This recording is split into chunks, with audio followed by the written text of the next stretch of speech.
नमस्कार दोस्तों, मैं रोहित कुमार सफल क्लासेस में आपका स्वागत करता हूं। आज अपना 10th क्लास का जो टॉपिक चल रहा है, पहले उन्होंने अभी तक 10th क्लास में टॉपिक में जो बात की है प्रायिकता से रिलेटेड। तो प्रायिकता का जितना भी बेसिक बनता था, जितनी भी परिभाषाएं थी, जितने भी कोई छोटे मोटे फॉर्मूले बनते थे, वो सारे मैंने आपको बता दिए। ताश, सिक्का, पासा, उनसे रिलेटेड जो भी क्वेश्चन आएंगे अपने आज वो किताब के जो बुक्स के क्वेश्चन अपने हैं, अपने उस पर आज फोकस करेंगे। तो सबसे पहला जो क्वेश्चन अपना है 15.1, पुरानी बुक्स में 15वां चैप्टर है और नई बुक्स में 14वां चैप्टर है, तो ध्यान रखना थोड़ा सा। पहला क्वेश्चन, घटना ई की प्रायिकता। घटना ई की प्रायिकता, और जितना मैंने करवाया है लगभग सारा अपना बेसिक अंदर से क्लियर हो चुका है। तो आप खुद कोशिश करें कि इन चीज़ों को क्वेश्चन को सॉल्व करने की ज़्यादा से ज़्यादा। ई नहीं की प्रायिकता और डैश होती है। पहला क्वेश्चन ये कितनी होती है? एक होती है। वेरी गुड, अपने को पता है। मैंने बताया था किसी भी घटना ई की, मैंने कहा था ए भी हो सकता है, ई भी हो सकता है, तो उसकी प्रायिकता मतलब घटना घटित होने की प्रायिकता और घटना घटित न होने की प्रायिकता, और दोनों की प्रायिकता दो ही परिणाम है। तो किसी भी प्रयोग के या किसी भी घटना के जितने संभावित परिणाम हो सकते हैं, घटना घटित हो सकती है, नहीं हो सकती, दो ही परिणाम बनते हैं, उनकी प्रायिकताओं का योग हमेशा कितना होता है? एक होता है। Very good. दूसरा, उस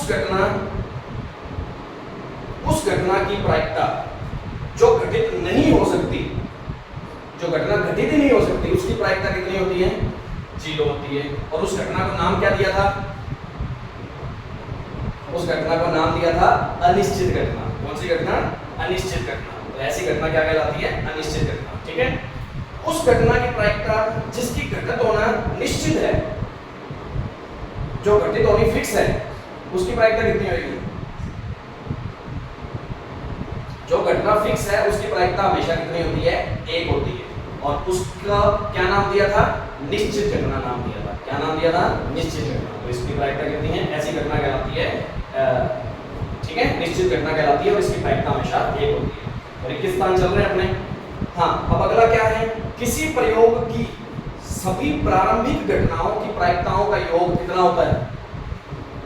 किसी प्रयोग की संभावित प्रायिकताओं का योग कितना? प्रायिकता का मान मैंने बताया था 0 से लेके 1 के बीच में ही होता है। तो किसी भी प्रायिकता की, अभी बताया था ना, कितने भी परिणाम हो, प्रारंभिक परिणाम कितने थे? घटना घटित होना, घटना घटित नहीं होना, उन सभी की प्रायिकताओं का योग कितना? प्रायिकताओं का योग कितना? 1 होता है। कितना होता है? तो इसी लाइन को दूसरा लाइन के अंदर बना के दे दिया क्वेश्चन के अंदर। तो घबराना नहीं है, ऐसा भी क्वेश्चन पूछा जा सकता है। समझ आ गई? किसी प्रयोग में सभी प्रायिकताओं का योग कितना होता है? कितना? 1 होता है। अब आगे, किसी घटना की प्रायिकता डैश से बड़ी, कितने से बड़ी होती है? 0 से बड़ी होती है। कितने से बड़ी? 0 से बड़ी या उसके बराबर होती है, तथा डैश से छोटी या उसके बराबर, तो 1 से छोटी या उसके बराबर होती है। तो मैंने बताया था प्रायिकता का मान कहां से कहां के बीच में होता है? 0 से 1 के बीच में होता है। समझ आ गई बात? अब बात करते हैं अगले क्वेश्चन पे। निम्नलिखित प्रयोगों में किन किन प्रयोगों के परिणाम समप्रायिक हैं? स्पष्ट करें। तो मैं प्रयोग बताता हूं, तुम मेरे को बताओगे कि किसका समप्रायिक होगा और किसका समप्रायिक। जो घटना समप्रायिक है तो वो समप्रायिक है, जो नहीं है तो उसका नहीं बताना है। ठीक है। तो एक ड्राइवर कार चलाने का प्रयत्न करता है। एक ड्राइवर है जो कार चलाने का प्रयत्न करता है। ठीक है। कार चलना प्रारंभ हो जाती है या कार चलना प्रारंभ नहीं होती, दो कंडीशन है। अब दोनों की प्रायिकता का सेम है। एक ड्राइवर है, अब ड्राइवर कार चलाएगा तो सिंपल सी बात है, कोई 90% तो चांस पक्के हैं कि गाड़ी स्टार्ट होएगी। भाई गाड़ी स्टार्ट करने की कोशिश कर रहा है, स्टार्ट तो होएगी। ठीक है। अब वो तो कमी इस तरीके की है, तो 10% ऐसी कोई फॉल्ट आ गया हो, कोई टेक्निकली फॉल्ट आ गया हो, मशीन खराब हो गई हो या चाबी टूट गई हो, तब तो स्टार्ट ना हो। तो इसका रेशियो लगभग कितना होगा? बराबर तो नहीं है ना, स्टार्ट होना और स्टार्ट न होने की कंडीशन। नॉर्मल सी बात है, कोई चीज अपने स्टार्ट करने की कोशिश कर रहा है तो वो स्टार्ट होएगी। स्टार्ट कब नहीं होएगी? जब वो मशीन की प्रॉब्लम हो। समझ आ गई? तो ये क्या घटना समप्रायिक है? नहीं है, यह घटना समप्रायिक नहीं है। समझ आ गई? फिर अगली क्वेश्चन क्या है? एक खिलाड़ी बास्केटबॉल को बास्केट में डालने का प्रयत्न करती है। बास्केटबॉल को बास्केट में डालने का प्रयत्न करती है। मैं खिलाड़ी हूँ, डालने का प्रयत्न करूंगा, तो क्या ये घटना संप्रायिक होगी? बास्केट में जाएगी और नहीं जाएगी, दो घटनाएं बनती हैं। क्या दोनों की प्रायिकता सेम होंगी? क्यों? क्योंकि हम पता है कि पहली बार हम कोशिश करेंगे तो 10-12 बार फेंकेंगे तब जाके कोई एक जाएगा हमारे से। तो ऐसी कंडीशन ही होती है, सिंपल सी बात है। तो इसकी भी लगभग प्रायिकता कितनी है? 90-10 की प्रायिकता ये लगभग, क्योंकि 10 फेंकेंगे तब जाके कोई एक गिरने के चांस होते हैं। चलो मान लो 2 भी गिर गए होंगे, तो भी कोई प्रायिकता तो बराबर है ही नहीं, 80-20 का रेशो रहता है। ठीक है, तो इसका मतलब ये घटना भी संप्रायिक नहीं है। अब अगला क्वेश्चन है, एक सत्य असत्य प्रश्न का अनुमान लगाया जाता है। कौन सा क्वेश्चन है? सत्य असत्य वाला। कितने ऑप्शन है इसके? एक क्वेश्चन की सत्य है या असत्य। तो अपने को पता है या तो सत्य होगा या असत्य होगा, क्या दोनों के 50-50 चांस है ना। सिंपल सी बात है कि सत्य और असत्य में से कोई दोनों में से कोई एक ही आएगा, हमें तो पता है ही नहीं, इसके बारे में हम गैस भी नहीं कर सकते कि सत्य आएगा या असत्य आएगा। तो हमारे लिए तो दोनों के चांस क्या हैं? बराबर बराबर है, तो इसलिए 50-50 चांस होते हैं सत्य असत्य वाले क्वेश्चन हमेशा। तो ये संप्रायिक घटना के लिए होते हैं। ठीक है, ये संप्रायिक घटना के एग्जांपल है। अब एक बच्चे का जन्म होता है, वह लड़का है या लड़की है? अब अपने को पता है, इसके बारे में अपने जानकारी रखते ही नहीं इस बारे में। तो कोई भी बच्चा जन्म लेता है तो हमें क्या पता कि लड़का होगा या लड़की होगी? तो कोई पता नहीं है। जहाँ कुछ भी पता नहीं है, दोनों के चांस बराबर है भाई। कोई भी हो सकता है, लड़का भी हो सकती है, लड़की भी हो सकती है, कोई पता नहीं है हमें इस बारे में। कोई इसका कोई अलग से प्रोसेस तो है नहीं, तो लड़का भी हो सकता है, लड़की भी हो सकती है। तो इसका मतलब ये भी 50-50 चांस लड़का लड़की वाले। ठीक है, तो ये घटना भी क्या है? संप्रायिक घटना है। कर सकते हैं ऐसे क्वेश्चन। अब बात आती है तीसरे क्वेश्चन पे। तीसरा क्वेश्चन क्या बोलता है? निम्नलिखित में से कौन सी घटना फुटबॉल के खेल को प्रारंभ करते समय यह निर्णय लेने के लिए कि कौन सी टीम पहले बॉल लेगी, इसके लिए सिक्का उछालना एक न्याय संगत विधि क्यों माना जाता है? क्वेश्चन में क्या पूछ रहा है कि एक फुटबॉल मैच स्टार्ट करना है, अब किसके हाथ में बॉल रहेगी, उसके लिए हम सिक्का क्यों उछालते हैं? सिक्का ही क्यों न्याय संगत है? न्याय संगत मतलब सिक्का ही क्यों ऐसा है जो न्याय करेगा? क्यों करेगा भाई? क्योंकि सिक्का उछालने में दो ही परिणाम होते हैं, हेड या टेल। तो वो दोनों में क्या रखता है? ईमानदारी रखता है। दोनों के चांस क्या होते हैं? 50-50 होते हैं। मतलब सिक्का उछालना एक घटना जो है वो कौन सी घटना है? संप्रायिक घटना है। संप्रायिक घटना होती है तो मतलब किसी के साथ चीटिंग नहीं हो सकती। चीटिंग नहीं हो सकती तो दोनों की प्रायिकता 50-50 है भाई। कोई भी आ सकता है तो किसी के भी हाथ में आ सकती है, इसलिए उसको न्याय संगत माना जाता है कि किसी के साथ चीटिंग ना हो। तो क्यों नहीं होता? क्योंकि सिक्का उछालना एक संप्रायिक घटना है, इसलिए वो न्याय संगत माना जाता है। समझ आ गई बात? निम्नलिखित में से कौन सी घटना किसी की प्रायिकता नहीं हो सकती? तो 4 ऑप्शन दिए हुए हैं, अब मेरे को बताना इसमें से कि कौन सी प्रायिकता किसी की नहीं हो सकती। कौन सी नहीं हो सकती चारों में से? प्रायिकता का मान तुम्हें पता होना चाहिए कि कहां से कहां के बीच में होता है। 0 से 1 के बीच में होता है किसी की भी प्रायिकता का मान। मतलब 0 हो सकता है, 1 हो सकता है, या उनके बीच का ही कोई मान होगा। तो नॉर्मल सी बात है, 0 से कम माइनस वाले मान तो होंगे नहीं, और मैंने पहले ही बताया था ये नहीं हो सकता।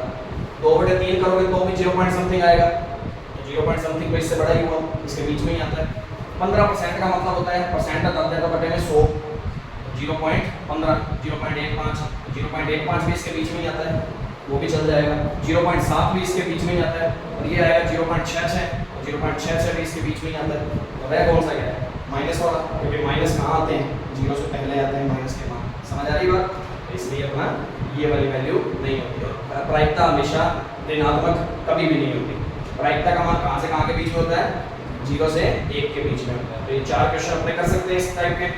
अब इसका 5वां क्वेश्चन देखते हैं। PE का मान अपने को दे रखा है 0.05, तो PE नहीं का मान पूछा है अपनों से। तो नॉर्मल सी बात है, PE नहीं का मान ज्ञात करना है तो कौन सा सूत्र लगाना पड़ेगा?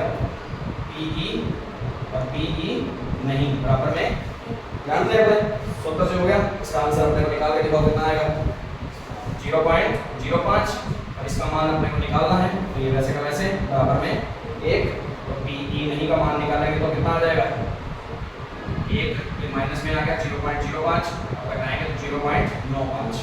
घटाना भी आना चाहिए भाई, मैंने फिर बताया था पॉइंट के बाद कितने अंक है? 2 अंक है, तो 1 में तो कोई था ही नहीं पॉइंट, तो पॉइंट के बाद इसके 2 अंक बनाने के लिए क्या करना पड़ा? 2 0 लगा ली। अब पॉइंट के नीचे पॉइंट लगाओ और जो घटाना है वो घटा दिया। तो 100 में से 5 गए, कहने का मतलब सीधा सीधा देखें 0.95 आ जाएगा। समझ आ गई बात? तो घटाया इस तरीके से जाता है, तो इस क्वेश्चन में इस तरीके से करा जा सकता है, तो प्रॉब्लम तो नहीं है। तो 5 क्वेश्चन तो तुम अच्छे तरीके से कर सकते हो। अब बात आती है छठा क्वेश्चन, एक थैले में केवल नींबू की महक की मीठी गोलियां हैं। मैंने एक एग्जांपल लिया था ना कि एक थैले में केवल नींबू की महक की मीठी गोलियां हैं। मालिनी बिना थैले में झांके उसमें से एक गोली निकालती है, ठीक है। इसकी क्या प्रायिकता है कि वह निकाली गई गोली संतरे की गोली है? तो प्रायिकता किसकी निकालनी है? तो पहले सबसे पहले क्वेश्चन में लिखेंगे कैसे, कितना नंबर क्वेश्चन है हमारा?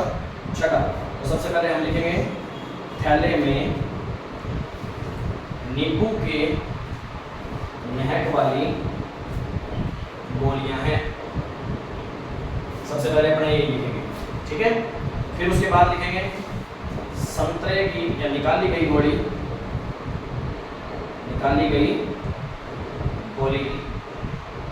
संतरे की होने की प्रायिकता, क्योंकि प्रायिकता पूछी है ना, किसकी पूछी है? संतरे की गोली होने की। तो उसकी प्रायिकता कितनी होगी? क्या संतरे की गोली निकलेगी? निकलती ही नहीं, अनिश्चित घटना है, तो अनिश्चित घटना की प्रायिकता कितनी होगी? 0। पहले का हो गया। अब दूसरा पार्ट है निकाली गई गोली नींबू की होने की प्रायिकता, नींबू की होने की प्रायिकता तो बताओगे? नींबू ही तो निकलेगी, तो वो एक निश्चित घटना है, निश्चित घटना की प्रायिकता कितनी होती है? 1 होती है। तो पहले इसको नोट कर लो, एक तो ये क्वेश्चन नोट कर लो, एक ये क्वेश्चन नोट कर लो, ठीक है। बाकी तो सिंपल क्वेश्चन है, आगे से धीरे धीरे चलते हैं।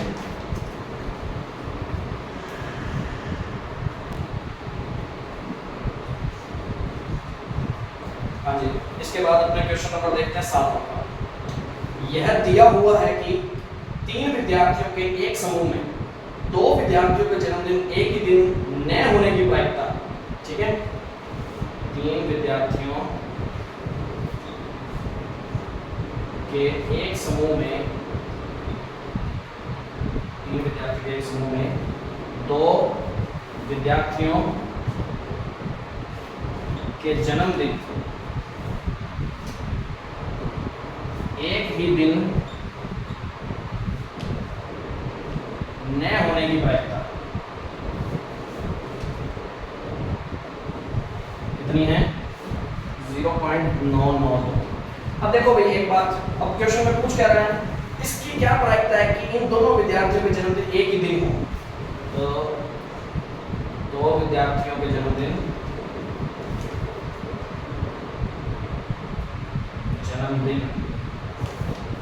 एक ही दिन होने की प्रायिकता। पहले तो एक बात मैं तुम्हें सीधा सीधा क्वेश्चन को ना ज्यादा लेंथ ही नहीं पढ़ना, सोचना है कि वो क्या कह रहा है। 2 विद्यार्थियों के जन्मदिन एक ही दिन न होने की प्रायिकता, 2 विद्यार्थियों के जन्मदिन एक ही दिन होने की प्रायिकता, मतलब ई और ई नहीं। अब देखो ई नहीं की प्रायिकता दे रखी है, ई की प्रायिकता पूछ रहा है, तो कितने में से घटा देते होते हैं? 1 में से घटा देते होते हैं। सीधा कभी भी किसी चीज के होने की प्रायिकता दी हो, न होने की पूछ रहा हो तो 1 में से घटा दो, न होने की दी हो, होने की पूछ रहा हो तो भी 1 में से सीधा डायरेक्ट घटा दिया। समझ आ गई? क्योंकि पता है हमें कि पी प्लस में पी नहीं बराबर 1 होता है। अब नहीं की दे रखी है, इसकी ज्ञात करनी है, तो ये चीज कहाँ जाएगी?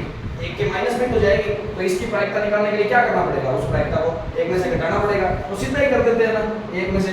तो कभी भी कोई भी क्वेश्चन आगे आए, किसी की होने की प्रायिकता और किसी के न होने की प्रायिकता कंडीशन सेम होनी चाहिए। 2 विद्यार्थियों के जन्मदिन एक ही दिन न होने की, 2 विद्यार्थियों के जन्मदिन एक ही दिन होने की, होना और नहीं होना कंडीशन सेम होनी चाहिए जिसकी बात चल रही है। यदि ऐसे प्रायिकता निकालनी है ना, तो किसी एक की दी और दूसरे की निकालनी हो तो दूसरे की कैसे निकालते हैं? 1 में से माइनस करना है। अब 1 में से माइनस करना है तो कितना पॉइंट के बाद 3 अंक है, तो आपकी बात 3 बना लिए, ऐसे 8 0 0 0 0.008। समझा गई? तो इसको भी नोट करना चाहो कर सकते हो। ये 7वां क्वेश्चन है हमारा, ठीक है।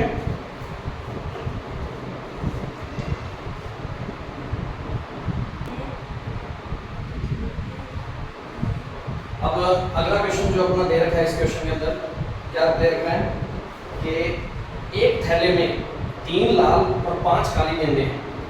इस थैले में से एक गेंद यादृच्छा निकाली जाती है। मैंने पहले भी बताया था यादृच्छा का मतलब क्या होता है, बिना देखे निकाली जाती है। ठीक है, इसकी क्या प्रायिकता है कि गेंद लाल हो, और दूसरा पार्ट है गेंद लाल न हो। तो नॉर्मल सी बात है, इसको करने का तरीका मैं बता देता हूँ। इसी के तरीके के आगे क्वेश्चन आएंगे अपने। उसकी लाइनें बनाना तुम्हें अच्छे तरीके से आना चाहिए।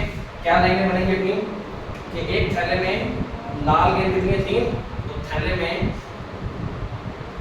लाल गेंदों की संख्या कितनी 3, और काली गेंदों की संख्या कितनी 5। कुल गेंदों की संख्या कितनी, कुल कितनी हो जाएगी 3 + 5 = 8 हो जाएगी। हमेशा हर क्वेश्चन के अंदर कईयों में गेंद दी होगी, कईयों में कंचे दिए होंगे, कईयों में सिक्के दिए होंगे, कईयों में मछलियां दी होंगी, कईयों में कुछ और दिया होगा, कईयों में कुल्फी दी होगी, कुछ भी हो। सबसे पहले हमेशा वो लिखना है कि जितनी जितनी है, फिर कुल परिणाम करने को चाहिए होता है तो कुल गेंदों की संख्या जितनी भी है, कुल गेंद है, कंचे हैं, कुछ भी है, ऐसे लाइनें बनानी है उसकी। ठीक है, अब प्रायिकता जिसकी भी निकाल लो। लाल गेंद होने की प्रायिकता, लाल गेंद होने की प्रायिकता। तो प्रायिकता का सूत्र क्या होता है, अनुकूल परिणामों की संख्या बटे में कुल परिणामों की संख्या। बात समझ आ गई? तो कुल कितने हैं 8, और अनुकूल परिणाम किसके, लाल गेंद के कितने 3/8। सेकंड क्वेश्चन क्या है, लाल गेंद न होने की प्रायिकता। अब सुनना क्वेश्चन में, देखो 2 तरीकों से इसको कर सकते हैं। यदि लाल गेंद नहीं है तो कौन सी होगी, काली। तो काली कितनी है 5, और कुल कितनी है 8। वैसे भी कर सकते हैं 5/8, पर मैंने अभी क्या बताया, ऐसे भी कर सकते हैं कि लाल गेंद होने की प्रायिकता, लाल गेंद न होने की प्रायिकता। तो किसी का होना और किसी का न होना। तो यदि होने की दी हुई है तो न होने की निकालनी है, तो कितने में से माइनस कर सकते हैं, एक में से। इसको माइनस भी कर सकते थे, तो वैसे भी निकाल सकते हैं। ठीक है, कभी न वाला सीन दिया हो ना खास करके, यदि सीधा कहता है ना काली गेंद होने की, तो सीधा अपने 5/8 लिख लेते, ज्यादा अच्छा लगता। पर लाल गेंद न होने की पूछ रहे हैं, तो इसका मतलब वो चाहता है कि तुम एक में से माइनस करके दिखाओ उसको। ठीक है, इसका ज्यादा इंप्रेशन अच्छा पड़ता है उस टाइम। तो इस तरीके से क्वेश्चन कोई भी हो सकता है। अगले वाले क्वेश्चन में क्या है, क्वेश्चन को पढ़ोगे तो अगले वाले क्वेश्चन में एक डिब्बे में 5 लाल कंचे, 8 सफेद कंचे और 4 हरे कंचे। तो पहले क्या लाइन पड़ेगी, लाल कंचों की संख्या, हरे कंचों की संख्या और सफेद कंचों की संख्या, फिर कुल कंचों की संख्या। ठीक है, तो इस तरीके से वो कहता है कि प्रायिकता ज्ञात करो, यादृच्छा निकालना जाता है। तो प्रायिकता किसकी निकालनी है, लाल कंचा होने की प्रायिकता कितनी आएगी, लाल कितने हैं और कुल कितने हो गए 5/17। ठीक है, तो लाल कंचा होने की प्रायिकता 5/17, और सफेद कंचे होने की प्रायिकता बताओ 8/17। अब वो कह रहा है हरा नहीं है, हरा नहीं है, तो हरा नहीं होने की, कंचा हरा नहीं होने की। अब हरा नहीं है तो कौन कौन से हो सकते हैं, लाल और सफेद दोनों हो सकते हैं। तो दोनों को जोड़ दो, कितने होंगे, लाल और सफेद कितने होंगे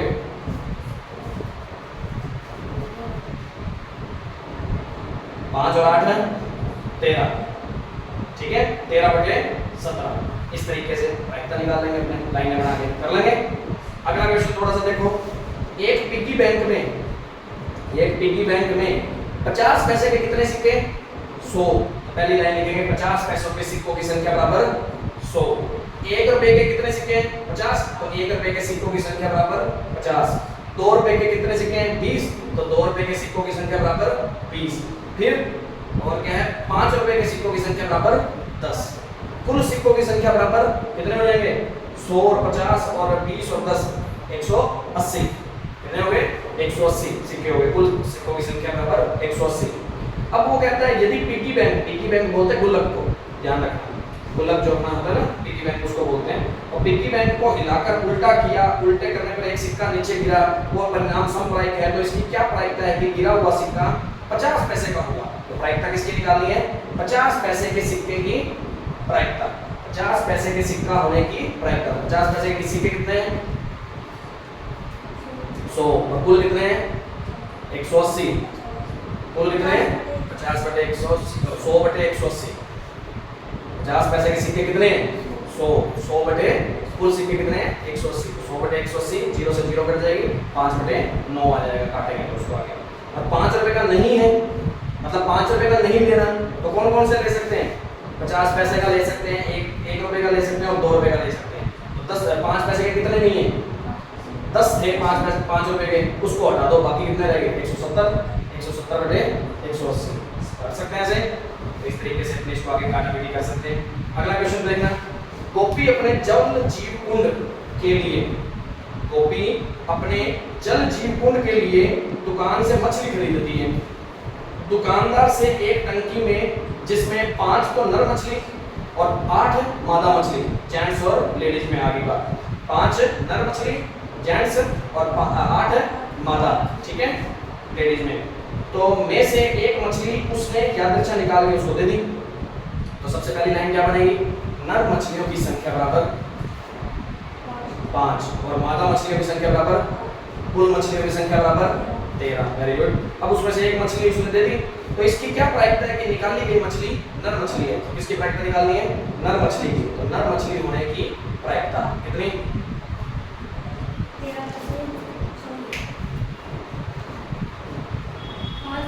5 बटे 13। वेरी गुड, हो जाएगा इस तरीके से क्वेश्चन, कोई प्रॉब्लम तो नहीं है। तो इस तरीके के क्वेश्चन को करके आना है। और इसका 14वां क्वेश्चन देखो, 14वां क्वेश्चन अपने बात करें तो कर सकते हैं। 52 तत्वों वाला ताश वाला क्वेश्चन है, सभी की प्रायिकता निकाल सकते हैं, पहले मैंने बता चुका हूँ। तो इस तरीके से क्वेश्चन कर सकते हो, ठीक है। और इसके बाद 13वां क्वेश्चन, एक पासे को एक बार फेंका जाता है, ये भी करवा चुका हूँ। तो अभाज्य संख्या होने की प्रायिकता वो भी पूछी जा सकती है। तो एक पासे को एक बार फेंकने पर कुल परिणाम कितने थे? एक पासा 6, ठीक है, ब्रैकेट में 1 2 3 4 5 6। तो एक तो अभाज्य संख्या होने की प्रायिकता, और एक किसकी पूछ रहा है? 2 और 6 के बीच, 2 और 6 के बीच कितनी संख्या होती है? 3 4 और 5, कितनी संख्याएं हैं? 3 3 बटे 6 1 बटे 2। और अभाज्य कितनी होती है? अभाज्य कुल परिणाम है 6। इसमें से अभाज्य कौन सी हुई? अभाज्य कौन सी होती थी? मैंने कहा था फेवरेट क्वेश्चन है इसका। तो अभाज्य होती है जो किसी के पढ़े में नहीं आती, और एक कभी भी अभाज्य संख्या नहीं होती, ये भी नहीं काउंट करनी। तो ये किसी के पढ़े में नहीं आती, क्योंकि 2 किसी के पढ़े में नहीं आता है, 3 किसी के पढ़े में नहीं आता, 5 किसी के पढ़े में नहीं आता, 4 तो आता है 2 के, 6 भी आता है 3 के और 2 के, तो ये दोनों तो लेने नहीं, ये वैसे ही नहीं होता। तो कितनी संख्या है अभाज्य? 3 3 बटे 6, तो परिणाम 3 बटे 6 मतलब 1 बटे, ठीक है। और एक पूछ रहा है एक विषम संख्या, तो विषम संख्या कौन कौन सी है? जो 2 के पढ़े में नहीं आती, ओड नंबर जिसको बोलते हैं अपने, और अभाज्य को प्राइम नंबर बोलते हैं, ध्यान रखना। तो 2 के पढ़े में ये नहीं आती, ये नहीं आती और ये नहीं आती, वो भी कितनी? 3 बटे 6, समझ आ गई। तो विषम संख्या होने की प्रायिकता बराबर 3 बटे 6। कर लेंगे ऐसे क्वेश्चन, बाकी क्वेश्चन अपने कल बात करते हैं इसमें। तो आज का इतना ही है, ढंग से इसको कंप्लीट करें, ठीक है। और वीडियो अच्छी लगी हो तो लाइक और शेयर करें, और कोई भी प्रॉब्लम लगे तो कमेंट बॉक्स में बता सकते हैं, और ज़्यादा से ज़्यादा चैनल को सब्सक्राइब करवाएं। Thank you.